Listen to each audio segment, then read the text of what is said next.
Salamu alaikum malen cɛ ni muso denmisɛnnin mɔgɔkɔrɔba an ka foli ni tanu bɛ aw bɛɛ lajɛlen ko balilen o bɛ ko suralen sa ni video telimani video cunnen don video balilen fana don quoi donc an ye kunnafoniya sɔrɔ sisan et puis kunnafoniya cunna sisan donc c'était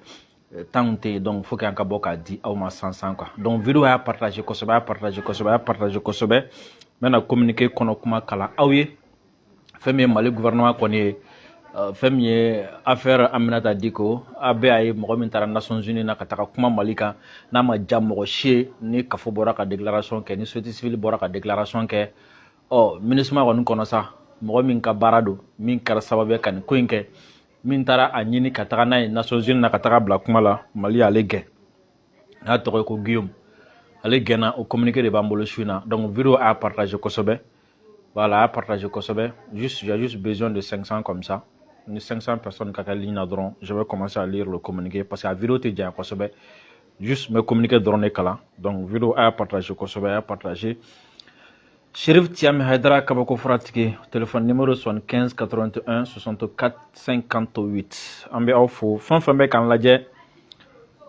nin waati na Mali kɔnɔ Mali kɔ kan an bɛ aw bɛɛ lajɛlen fo kosɛbɛ a y'a fɔ Gandi malien ko ne kɔni bɛ ka den ka nɔnɔ min yan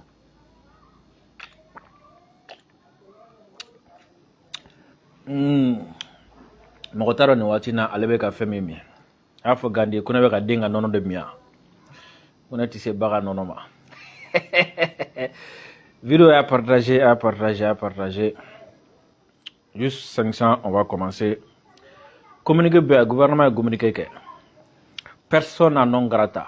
MINUSMA ɲɛmɔgɔ dɔ gouvernement y'a gɛn Mali y'a gɛn k'a ka yan bila k'a ka Mali bila joona ne ko waati joli yɛrɛ de b'a bolo dɛ il est déclaré persona non grata a ka Mali bila yɛrɛ joli de b'a bolo dɛ o m'ale ta janya o ye ambassadeur tɛ kɛ tile fila ye tile saba ye ale dun t'a to bɔ yɛrɛ 48 heures de dira ma 48 heures 24 heures fila o de dira ma donc tile fila de b'a bolo a ka Mali bila ko n'a b'a ka manamanako la a k'a kun ta ka bɔ an kan donc vidéo a partagé a kana saliya ka partagé a partagé kosɛbɛ an bɛ information di aw ma sansan a partagé 48 heures heure 48 ou bien tile fila ma o de b'a bolo donc o ko bi sinikɛnɛ a ka minɛnw cɛ ka bɔ Mali la vidéo a partagé kosɛbɛ on va commencer n'o fɔ aw ye n ko fɛn min ye affaire Aminata Diko o don a y'a jateminɛ conseil de sécurité la mɔgɔ dɔ bilala kuma la k'a ka kuma société civile tɔgɔ la a ko kɔni ma bɛn an y'o fɔ aw ye kuma cayara kosɛbɛ déclaration kɛra communiqué kɛra k'a fɔ k'a ma bɛn maliyɛnw ma o cadre fana kɔnɔna la sɛgɛsɛgɛliw fana kɛra o gouvernement ko ale ye ɲinini kɛ ko k'a ye MINUSMA kɔnɔna la ko jɛkulu min bɛ yen n'o ye section min ɲɛsinnen don droit de l'homme ma ni o ɲɛmɔgɔ tɔgɔ ye Guillaume ne bɛ Guillaume min dɔn an mɛnna ne bɛ Guillaume min tɔgɔ mɛn an mɛnna MINUSMA ka saliku fɛn o fɛn bɛ yen Guillaume min tɔgɔ b'a la MINUSMA ka tiɲɛni fɛn o fɛn bɛ yen Guillaume min tɔgɔ b'a la MINUSMA ka janfan fɛn o fɛn bɛ yen Guillaume min tɔgɔ b'a la Mali tɔgɔ tiɲɛni fɛn o fɛn kɛra Guillaume min tɔgɔ b'a la Mali lagosili fɛn o fɛn kɛra Guillaume min tɔgɔ b'a la rapport jugu fɛn o fɛn kɛra Mali ka Guillaume min tɔgɔ b'a la siga t'a la ne bɛ Guillaume min tɔgɔ mɛn an mɛnna Guillaume n'i ye MINUSMA ka ko kuntan mɛn yɔrɔ o yɔrɔ i bɛ Guillaume tɔgɔ b'a la rapport jugu Guillaume tɔgɔ b'a la lagosili e Guillaume b'a la janfan e Guillaume b'a la ɲɛmɔgɔ lagosi Guillaume b'a la o Guillaume in dɛ ale de gɛnna donc ja ale de kun taara ni muso ye conseil de sécurité la gouvernement ka fɔli la k'ale de taara n'a ye donc o kuma vidéo a partagé an b'a ɲɛfɔ aw ye communiqué numéro 045 du gouvernement de la transition ko ni transition gouvernement ni y'olu ka kunnafoni di 45 le gouvernement de la République du Mali informe l'opinion que ce jour 5 février 2023 ko fɛn min Mali gouvernement ye o bɛ an bɛɛ lajɛlen ladɔnniya k'a fɔ bi ni y'o ye février kalo tile 5 ye an bɛ bi de la février kalo tile 5 san 2023 le ministère des Affaires étrangères et de la coopération internationale a notifié à la mission multidimensionnelle intégrée des Nations Unies pour la stabilisation du Mali ko fɛn min ye an ka ministère ye an ka ministère min sigilen don ka ɲɛsin ani jamana wɛrɛ ani diɲɛ ni ɲɔgɔn cɛ ko cɛbɔliw ma ko u ye MINUSMA kɔni lakodɔn u y'a yira MINUSMA la u ye mun yira la la décision du gouvernement de déclarer personne non grata ko fɛn min ye Mali gouvernement ye u ko fɛn min ye mɔgɔ dɔ bɛ yen sa k'u ka sigili tɛ bɛn a tɛ daga Mali kɔnɔ bilen donc Mali gouvernement ye MINUSMA lakodɔn bi u y'u ladɔnniya bi k'a fɔ ko fɛn min MINUSMA mɔgɔ dɔ ye ko o sigili tɛ daga an ka jamana kɔnɔ bilen ko Mali t'a fɛ bilen Mali tɛ fɛ k'a ye a ɲɛna bilen wa maliyɛnw bɛ fɛ a ka Mali bila o mɔgɔ in ye jɔn ye tɔgɔ ye ko monsieur Guillaume Ngefa Atondoko Andal, directeur de la division des droits de l'homme de la MINUSMA. Nye min tɔgɔ fɔ aw ye sa ni ale Guillaume ye sa fɛn min ye MINUSMA mɔgɔw ka bolofara min ɲɛsinnen don adamadenya hakɛw ma o ɲɛmɔgɔ ye ale. Par conséquent, l'intéressé devra quitter le territoire national dans un délai de 48 heures. O ko a k'a ɲininen don ni mɔgɔ kofɔlen fɛ a ka Mali dugukolo bila heure 48 kɔnɔna la ni o ye tile 2 ye. Tile 2 b'a bolo a ka Mali dugukolo bila donc Mali gouvernement ko bi don in na ni o ye février kalo tile 5 ye k'u y'a da MINUSMA mɔgɔw tulo kan k'a fɔ k'u ka bolofara min bɛ yen ni o ɲɛsinnen don u yɛrɛ bolo ko adamadenya hakɛw ma o ɲɛmɔgɔ min bɛ yen ni o ye Guillaume ye k'a fɔ ko a ka to Mali dugukolo kan ko a tɛ bɛn bilen wa kadiri kɔnɔna la sa ko heure 48 bɛ a bolo a ka Mali bila ni o ye tile 2 ye. Cette mesure fait suite aux agissements déstabilisateurs et subversifs de M. Andal.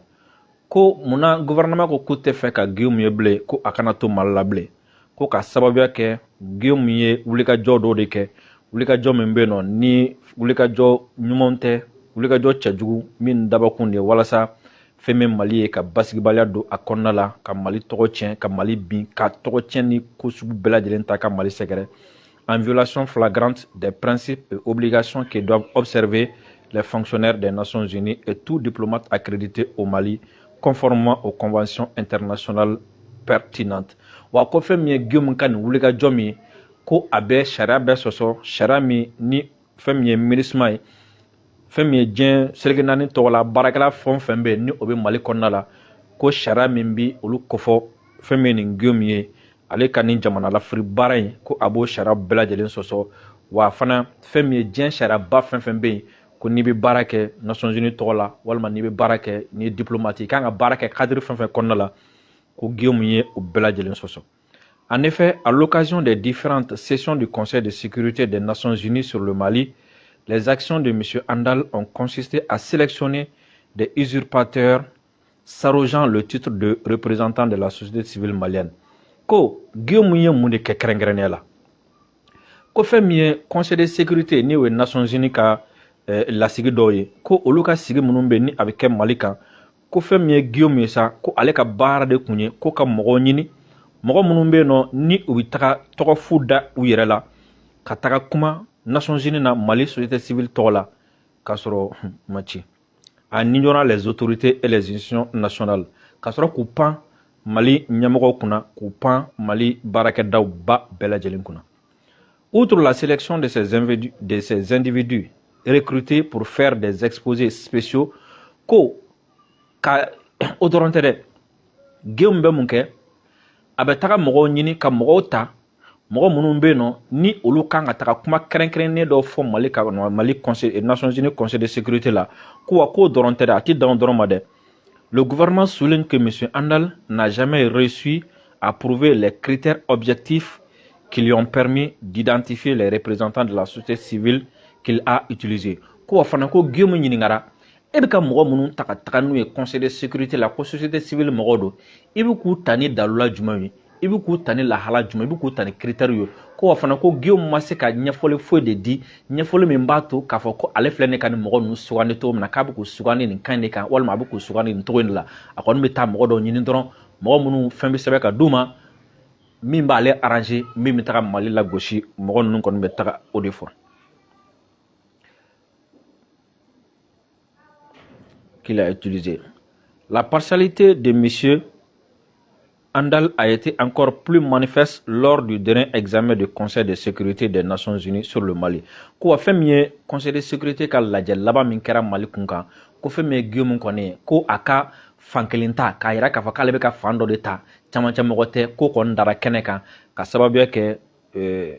sigi laban min kɛra conseil de sécurité la ni o kɛra Mali kan. Donc a y'a yira k'a fɔ ko ale mɔgɔ min ye ale mana bale ti baarakɛla gansan ye, ale bɛ dɔw de ka baara la, a bɛ dɔw de ka yamaruya kɔnɔna wa a bɛ ka baara kɛ dɔw de ye. Video a y'a partage kosɛbɛ, a y'a partage kosɛbɛ, a y'a partage mɔgɔw ka kunnafoniya sɔrɔ.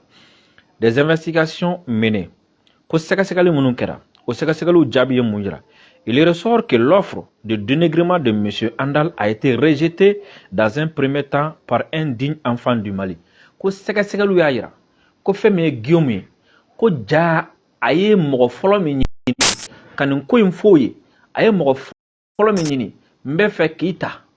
n b'i recruter, n b'i ta i n'a fɔ baara, n b'i ta baara la, n b'i ta, n b'i sara, n bɛ fɛn sɛbɛn ka d'i ma, n bɛ tila k'i bila ka taga Nations Unies na, k'i bila ka taga Conseil de sécurité la, i bɛ taga fɛn fɔ Mali ma, fɛn min ne de bɛna na sɛbɛn ka d'i ma. Ko a y'o baara in fɔ mɔgɔ fɔlɔ min ye k'o tigi y'a fɔ ko a tɛ sɔn sabula k'o tun ye fasoden ɲuman ye, Mali ka di o ye, jamana ka di o ye. Donc a ye nin proposition ta ka ɲɛsin mɔgɔ fɔlɔ min ma k'a bɛ fɛ ka mɔgɔ fɔlɔ min ta ko k'o bila nin baara in na k'o tigi y'i ban a bolo. Sɛgɛsɛgɛliw ye o yira. A été rejeté dans un premier temps par un digne enfant du Mali. C'est par défaut qu'il a réussi à trouver une dame qui a accepté de jouer le rôle d'usurpateur en s'exprimant ko a dɛsɛlen nin na de a sɔrɔla ka taga muso dɔ ta, muso min ni o sɔnna ka jɔ nin jɔyɔrɔ na ka taga nin kuma in fɔ, ka sɔrɔ ka tɔgɔ dɔ d'a yɛrɛ la, tɔgɔ min tɛ a tɔgɔ ye, i n'a fɔ a taara fɔ cogo min na k'a bɛ kuma société civile tɔgɔ la, ka sɔrɔ ka titre dɔ bɛ yen nɔ k'o d'a yɛrɛ la k'a sɔrɔ o titre tɛ, ka sɔrɔ ka taga kuma janvier kalo tile 27 san 2023 ko Mali société civile tɔgɔ la, a taara kuma olu tɔgɔ la, o titre o ye usurpation ye gouvernement ka faamu la. La conspiration était d'autant plus grande que l'organisation dont se réclame l'usurpatrice est une association étrangère non déclarée et ne dispose d'aucun droit d'exercer au Mali. Ko wa fana ko nin bɛnbɛnbɛn tellement que a ka jugu, nin bɛnbɛnbɛn juguya dɔ fana mun b'a yɛrɛ k'a fɔ ko a ka, c'est-à-dire tellement que bɛnbɛnbɛn ka jugu ko bɛnbɛnbɛn bi juguya laban a bɛ juguya ni fɛn jumɛn tuguni ko ye muso min yɛrɛ taara kuma ko k'a taara kuma jɛkulu min yɛrɛ tɔgɔ la ko o jɛkulu yɛrɛ Mali t'a dɔn, Mali ɲɛmɔgɔw t'a dɔn, wa o jɛkulu in ma deli ka yira Mali ɲɛmɔgɔw la, wa o jɛkulu in fana yamaruya foyi tɛ a bolo k'a fɔ ko a bɛ baara kɛ Mali la. O ye jumɛn n'i ka association sigi sisan nɔ i bɛ taga déclaration de kɛ, donc récépissé bɛ d'i ma, association bɛ kɛ o sira fɛ, walima n'i ka association sigi quelque soit comme ça. Donc o b'a yira k'a fɔ ko muso in a taara kuma association min tɔgɔ la ko association in lakodɔnnen tɛ Mali fɛ, wa association in fana a man kan tɛ ka baara kɛ en un mot Mali la. Au titre des rappels, ko fɛn min ye walasa ka hakili jigin kɛ, ce forfait a été dénoncé respectivement par plusieurs acteurs dont le Conseil national de la société civile et la coordination des associations et ONG féminines du Mali. Ko fɛn min ye hakili jigin ko muso in k'a taara nin baara min kɛ, nin baara jugu min kɛ, ko wa ko a baara jugu in ko a kɔnna Mali jɛkulu fɛ, société civile bɛɛ lajɛlen b'a yɛrɛ sɔrɔ jɛkulu min kɔnɔna la ni o ye Conseil national de la société civile, ko nin baara in kɔnna olu fɛ, olu ye communiqué kɛ ka yira k'a fɔ k'a ma kuma olu tɔgɔ la, olu ma ci, olu ma bɔ a ta waati kalama, u t'a dɔn mɔgɔ min ye a bila ka taga, donc a tɛ se ka taa kuma olu tɔgɔ la. Donc le fait que k'a taara kuma olu tɔgɔ la, olu y'o baara in kɔn. O fɛn min ye Mali musow fana ka jɛkuluba min bɛ yen, musow ka fara ɲɔgɔn kan tɔnba min bɛ yen, ni muso association bɛ a kɔnɔna la, n'u ka regroupement b'a kɔnɔna la, n'u ka tɔn b'a kɔnɔna la, ni o ye kafo ye ko olu fana ye communiqué kɛ, olu fana ye kunnafoni di kɛ k'a fɔ ko a taara kuma min kɛ ko olu b'a kɔn, wa fana a ma kuma olu tɔgɔ la, olu ma ci, ani olu tɛ ɲɔgɔn kalama, u t'a dɔn a taara cogo min na, u t'a dɔn mɔgɔ min y'a bila ka taa. Bref, n'a kumana a kumana mɔgɔ wɛrɛ tɔgɔ la, a ma kuma olu tɔgɔ la, wa olu t'u yɛrɛ ye a ka kuma kɔnɔna la. Le gouvernement de la transition réitère sa disponibilité à maintenir le dialogue et poursuivre la coopération avec l'ensemble de ses partenaires. Ko fɛn min Mali gouvernement b'a yira k'a fɔ ko a ka dayɛlɛlen don waati bɛɛ fɛn min ye kumaɲɔgɔnya ye ni a baarakɛɲɔgɔn bɛɛ ni ɲɔgɔn cɛ, wa fɛn min ye baarakɛɲɔgɔn min bɛ ani a jɛɲɔgɔn ni ɲɔgɔn cɛ, k'a fɔ ko o ko bɛ se ka to tuma conformément ka sanga ni lahala saba ye. O trois principes lahala saba min bɛ yen, nka saba min bɛ yen, Mali gouvernement ko a bɛ se ka a ka dayɛlɛlen don bɛɛ ka sanga ni nka saba ye. O nka saba ye ko fɛn min ye président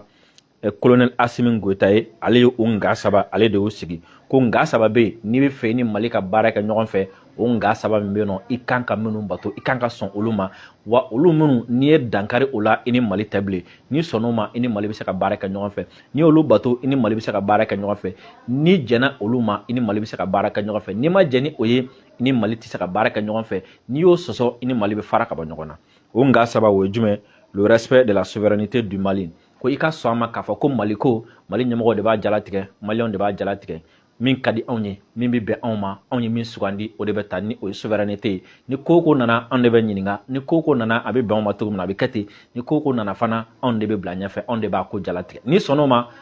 an bɛ se ka baara kɛ kuma kɔrɔ jumɛn ni ko ko bɛ Mali kun kan e tɛ se k'a fɔ ko anw ka taa nin da in fɛ e tɛ se k'a fɔ an ka don nin da in fɛ e tɛ se ka an jagoya an ka bɔ nin da in fɛ anw de b'a sugandi an bɛ don nin da in de fɛ anw de b'a sugandi an bɛ bɔ nin da in fɛ anw de b'a sugandi an fana an ni karisa bɛ bɛn ni jɛna ni o ye o don ni ma jɛ n'o fana salam lafiya I bɛ se ka taa ka bɔ Mali la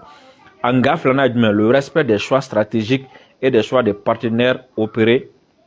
par le Mali ko a nga filanan jumɛn o ye Mali yɛrɛ bɛna sugandili minnu kɛ a ka tagabolo la tagabolo kɛrɛnkɛrɛnnenw la wa Mali bɛna sugandili min kɛ a jɛɲɔgɔn na f'i ka jɛ ni a ye fana k'a fɔ ko Mali tagabolo minnu bɛ yen an bɛ fɛ ka baara kɛ cogo di Mali y'o minnu sugandi dɛ an bɛ fɛ ka taga sira minnu fɛ an bɛ fɛ ka taga cogo min na an bɛ fɛ ka baara kɛ cogo min na I ka jɛ ni o ye I ka sɔn ma wa Mali ye sugandili min fana kɛ k'a fɔ k'an ni karisa de bɛ fɛ ka baara kɛ ɲɔgɔn fɛ an ni karisa bɛ fɛ ka baara kɛ ɲɔgɔn fɛ I ka jɛ ni o ye o fana kuma masurunya ye jumɛn e tɛ se ka n'a fɔ Maliyɛn ye bilen aw ni Irisi bɛ jɛ walima aw ni Sini bɛ jɛ walima aw ni Pakistan bɛ jɛ walima aw ni Brésil tɛ jɛ aw kana gɛrɛ Sini na aw kana gɛrɛ Brésil la aw kana gɛrɛ Irisi la aw kana gɛrɛ Pakistan na n'i y'i da don o la dɔrɔn an bɛ gɛn ka bɔ an ka jamana kan ni anw ko an ni Irisi bɛ baara kɛ awɔ